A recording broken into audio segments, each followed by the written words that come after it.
Дрвијата кои се неодменлив природен декор и такви останати во меморијата на десетици генерации ученици во основното училиште Страшо Пинџур сега безмилосно се сечат. Обвини денес на пресконференција ВМРО ДПМНЕ. Сведоци сме на масовно сечење на дрвијата во училишниот двор во основното училиште Страшо Пинџур во Карбинци.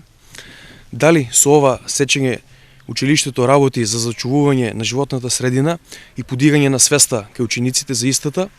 Дали училиштето се уште заслужува да се кити со зеленото знаме и да биде еко училиште? Дали сето ова сечење на дрвијата е предвидено како активност во екостандардот, уреден и чист еколошки двор? И на крај бараме одговорност од директорот и од надлежните институции за оваа случка.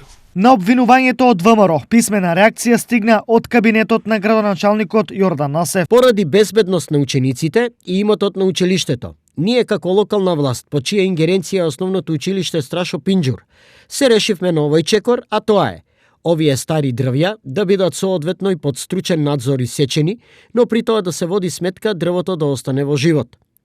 Вака, исечените дрвја повеќе не се закана по безбедноста како на учениците, така и на наставниот и технички персонал во училиштето.